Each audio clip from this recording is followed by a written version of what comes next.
It is always hard to be on the receiving end of criticism, especially if you are an artistic type of person. You may pour your heart and soul into your work, only to have someone with possibly no talent trash your masterpiece publicly. Although most people can take criticism reasonably well, some people completely snap after reading a few harsh words. The following 5 people in the video harassed, stalked, and even assaulted people who dared to leave a negative review.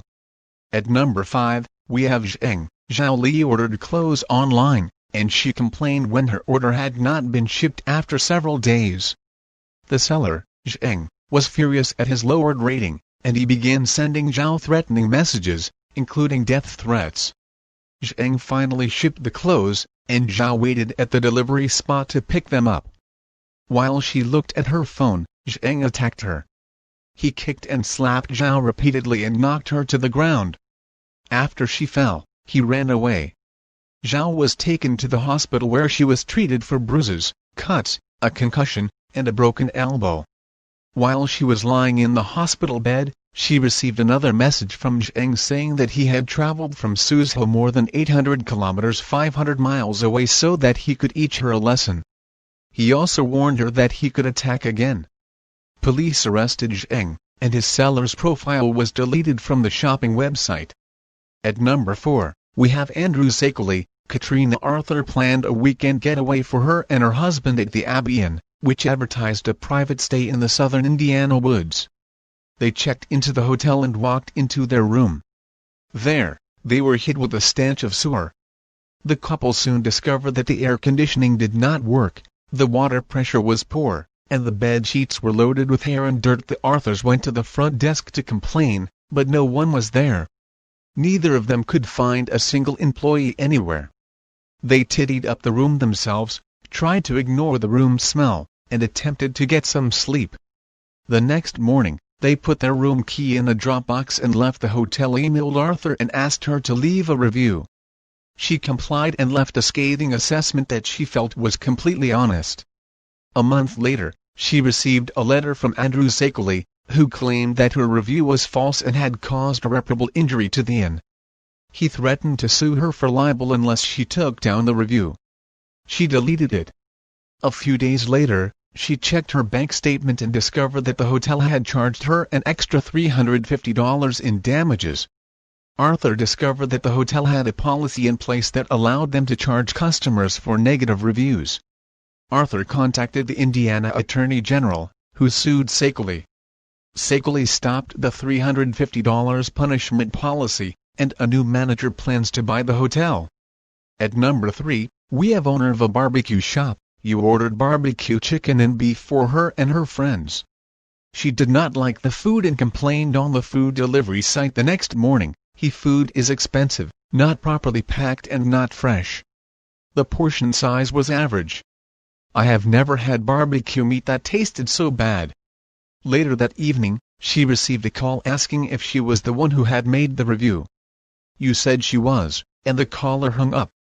Later that evening, 7 or 8 men armed with clubs crashed into her mahjong parlor and began questioning, harassing, and threatening her. Yu's husband heard the noise and rushed to help his wife. The men brutally beat him before they left. Yu and her husband were taken to the hospital. Yu was treated for broken bones, and her husband was transferred to the ICU with serious brain injuries. Police called the barbecue restaurant's owner, who admitted to sending the brutes after the couple.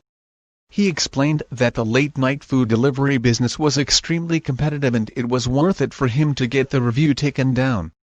At number 2, we have Norman Oville. Diana Wally went to the Daybreak Diner for a birthday meal. However, the employees told Diana, who was disabled and had once fallen in the restaurant, that she could not be inside the diner without another person with her. Diana left the restaurant in tears. She told her daughter, Monica, what had happened. Monica called the diner and spoke with several workers about her mother's visit.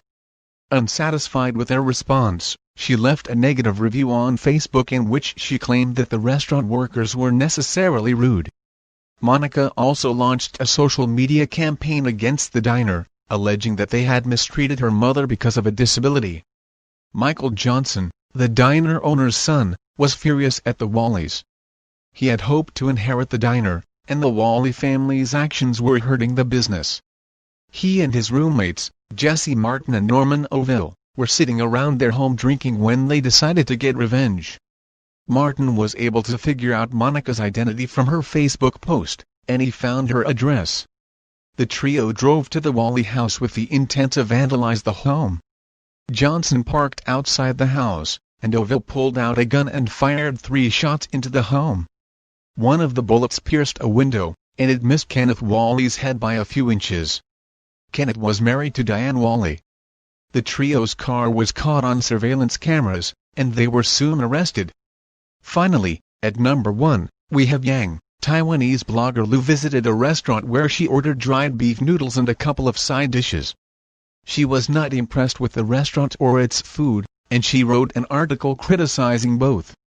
She claimed that the food was too salty, the place was unsanitary because there were cockroaches, and the owner was a bully who let customers park their cars haphazardly, leading to traffic jams.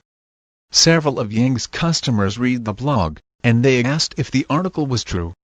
Yang grew angry at Lu, and he sued her for libel. The court ruled in Yang's favor. They claimed that Lia's article was libelous because she had only tried one meal and she was not familiar enough with the menu to declare the food salty. They did rule that her criticism about cockroaches was factual, although health officials did not find conditions to be as unsanitary as Lu had described. Lu was sentenced to 30 days in jail, given 2 years probation, and fined 200,000 new Taiwan dollars to compensate the restaurant's owner for lost business. Thank you so much for watching the video. See you all in the next video. Till then, take care, stay safe, and don't forget to subscribe the channel for more interesting videos.